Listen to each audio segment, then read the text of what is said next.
Welcome back to the lectures in chemistry and on the topic of atomic structure and chemical bonding. My name is Mangala Sundar. I am from the Department of Chemistry, Indian Institute of Technology, Madras. I would like to discuss a little bit on the approximation methods. But this lecture I would like to introduce what is called the perturbation theory.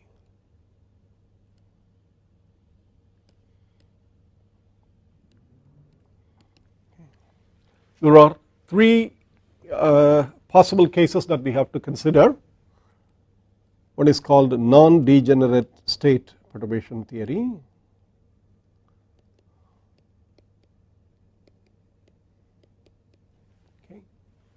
PT. There is a slight variation of this is the degenerate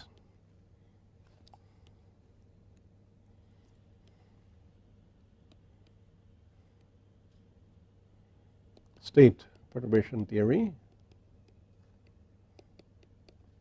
and these are both time independent Schrodinger equation solutions. And in molecular spectroscopy, where we have some basic relations that can be obtained from solving quantum mechanical problems, we need to study what are known as first order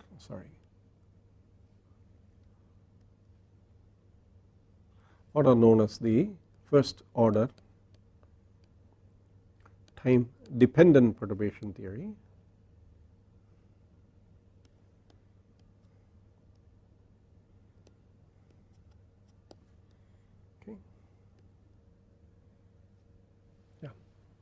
Okay, perturb means disturb very slightly. Okay. Otherwise, it's not perturbation. It's a disturbance and all kinds of things. What we mean by that is, in order to understand the basic philosophy of perturbation theory, one must also go back and recall that in quantum mechanics only a few problems that can be solved exactly. You recall from your earlier quantum chemistry that you have done the particle in the one dimensional box, the particle in probably n dimensional box with infinite potentials, boundaries, and with no potentials in between in the region, and perhaps with some potentials in the region, and you study slightly more complicated problems. But the moment you put the potential energy, it's not possible to solve this for arbitrary potential energies exactly. Okay. Therefore, potential free particle in a box problem is an exactly solvable problem, one dimension, two dimensions. The particle on a one dimensional, that is a single ring, or on the surface of a sphere, for example, these are solutions that can be solved exactly using mathematical methods.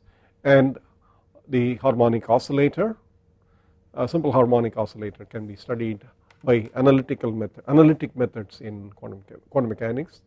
And the last, of course, that you have seen is the hydrogen atom, in which the atomic orbitals are obtained in precise mathematical forms by solving the three-dimensional Schrodinger equation in a spherical coordinate system using r, theta and phi. So these are the problems for which exact solutions are available. Now, if you place the hydrogen atom in a magnetic field or in an electric field, and you want to study how these energy levels of the hydrogen atoms are changed or disturbed or different in the presence of the field, then one has to use the premises of the exact solution, that is the field free solution, and then build corrections to the field present cases. And that is possible in certain cases, namely when the fields applied are very small and they do not disturb the energy levels by a large amount, and also the fields are such that they do not change the entire basic structure of the quantum system. So exactly solvable models in quantum are few, and perturbation theory builds on adding corrections to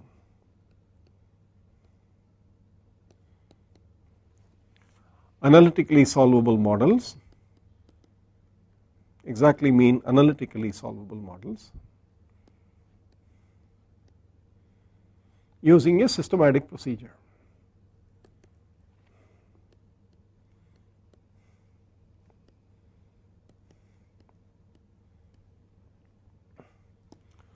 In order to do the mathematics semi formally accurately, okay, it's not possible for me to do the mathematics very precisely using the theorems and so on, the theory of perturbation operators and so on, leave all those things out.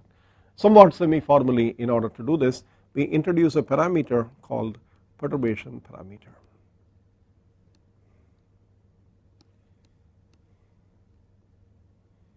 Okay. Typically what is meant by a perturbation parameter? Let us take the hydrogen atom case. The hydrogen atom, if you recall, the ground state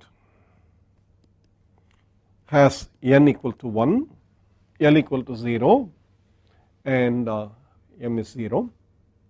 These are the angular momentum quantum numbers, both of which are 0, and that is a 1s orbital. The energy is given as minus 13.6 eV. You know that from your textbook quantum solutions. The next one, when you go to n equal to 2, there are 4 energy states, the 2s and the 3 2p orbitals, all of which have the energy minus 13.6 by 4 eV. Okay. What about the next one, n equal to 3? There are 9 solutions, all of which are identical, namely 3s, 3 3p and 5 3d solutions. They all have the same total energy, and that is given by minus 13.6 by n square, where n is 3, therefore it is 9 eV. Okay. Now when you say we put the hydrogen atom in an external magnetic field or in an electric field and say that it perturbs the states of the hydrogen atom, it does something to disturb the energy levels of this, the degenerate energy levels, and does something to that. The order of magnitude of correction, that is the perturbation, has to be roughly, if you take any 2 levels which are to be studied through some transitions and so on, the order of magnitude that you can think of is the difference between the 2 energy levels that you have. Here it is minus 13.6 and minus 13.6 by 4.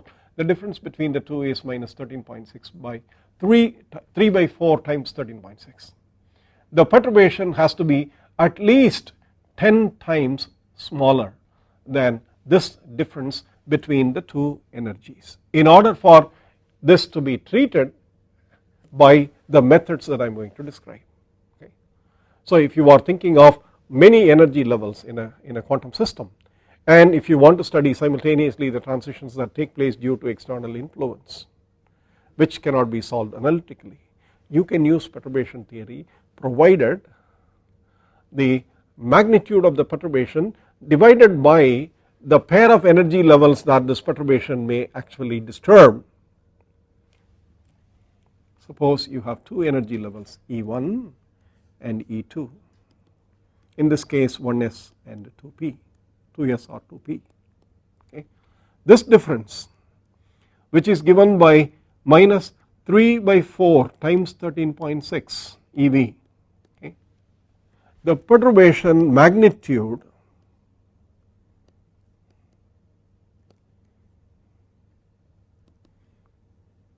which you call by some quantity, say the magnitude of perturbation as V1, okay. The magnitude can be treated as perturbing provided V1 by E1 minus E2 is much less than 1, is of the order of 10 or more. Okay. Here magnitude E1 minus E2. This is a rough guide to tell you that perturbation theory works very well if this ratio is about 10. If this ratio is smaller than that, it's even better. but if the ratio is larger, say about 5 or 4, you have to watch.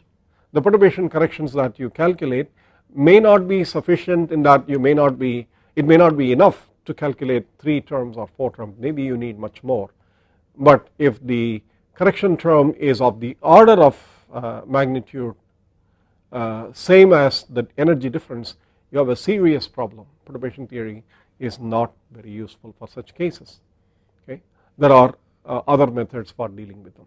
So when you define what is meant by a small magnitude, or when you say what is perturbation, this is what is to be kept in mind, that if multiple energy levels of a quantum system are studied and the disturbance between these energy levels due to an external influence, how these energy levels change due to that, then the magnitude of the perturbation divided by the corresponding differences cannot be cannot be less than about 8 to 10.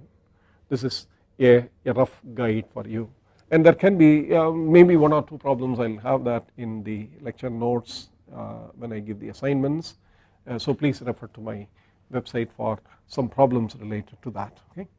Now in the remaining time of 5 minutes, I will just summarize some of the solutions that we have to recall in order to study perturbation theory formally. So I will just summarize the solutions of the particle in a one-dimensional box.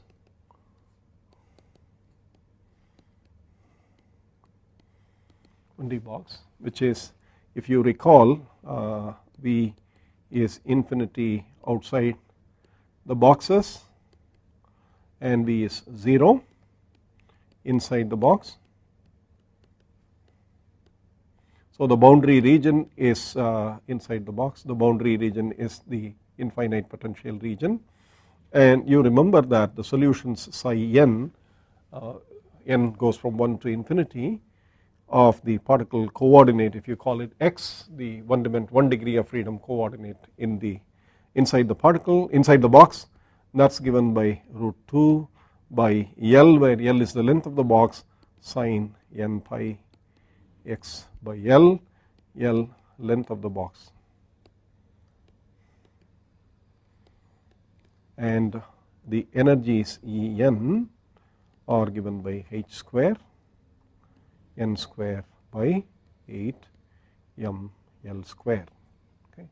N is equal to 1, 2, 3 to infinity, all the energy levels of the particle in the one-dimensional box.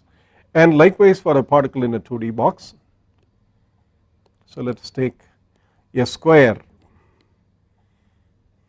box, that is x is from 0 to L and y is also from 0 to L. That is the box that you talk about, a planar region which is a square region. Then the wave functions are now given by two quantum numbers psi n1 and n2, and because it is planar, the 2 orthogonal coordinates in the plane we can write as x and y, and in terms of x and y you remember that the wave function solution is 2 by L sine n1 pi x by L sine n2 pi y by L, and the energy, which is also a function of the 2 quantum numbers now E n1 and n2, is given by h square by 8 m L square within brackets n1 square plus n2 square. You remember these solutions. And likewise the solutions for a simple harmonic oscillator model may be recalled.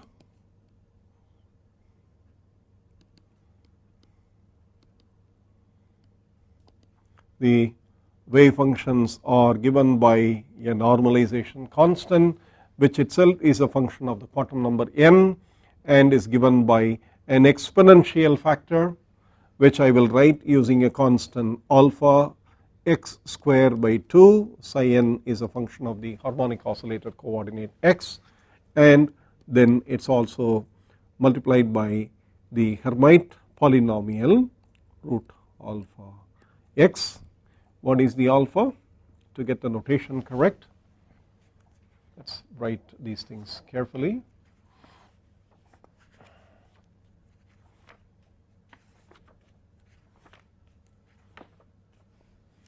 Let me see, I think I should be able to do that. The Hamiltonian for the harmonic oscillator is minus h bar square by 2m d square by dx square, which is the kinetic energy of the harmonic oscillator, plus half k x square, where k is the force constant. Okay. So if I recall the constant alpha, I think it is given by the constants in the Hamiltonian. I mean the physical system that we talk about, it's in terms of Km by the Planck's constant squared. I believe it should be square root. Okay. Or if we have doubts we can check, because you see alpha, root alpha x is to be dimensionless. That is alpha x square that you see here is also dimensionless. So alpha has to have the dimension of 1 by L square. X is the length displacement from the equilibrium, so alpha has to have the dimension of dimensionally not 1 by, alpha is not equal to 1 by L square, sorry, alpha must have the dimension of 1 by L square, L to the minus 2. So you can check that the force constant, you see force constant is the mass T to the minus 2, force constant times the x square gives you the energy, so ml square T to the minus 2 is energy, and if you multiply by mass, and h bar is ml square T to the minus 1 this whole square. So if you calculate this, you see you are getting square root of this, comes out to alpha as 1 by L square, because the m's cancel out with the m square, and the T to the minus 2 cancel out with the T to the minus 2, and the L square becomes L raised to 4, half of that is 1 by L square. So sometimes you should do these things by looking at the dimensions, and it's very easy afterwards not to forget these things. So the alpha is the parameter with which you define the harmonic oscillator wave function, and alpha contains the physical information, that is the mass of the particle and the force constant of the particle undergoing the simple harmonic motion. That's all the information that you need, and everything else is given in terms of the physical content, namely the wave functions, the energies, and so on. So what is the energy for the harmonic oscillator? ENs are given by h nu into V plus a half, where the quantum number V is 0, 1, 2, 3, etc. And what is nu? Nu is the frequency factor, and again this frequency is given in terms of 1 by 2 pi square root of k by m, again the physical constants of the problem that you talk about. So if the system has a higher force constant and a smaller mass, its harmonic frequency is much higher. If it has a larger k, a smaller k and a larger m, it has a lower frequency, and so on. But this is the harmonic oscillator solution. This is an exact solution, okay?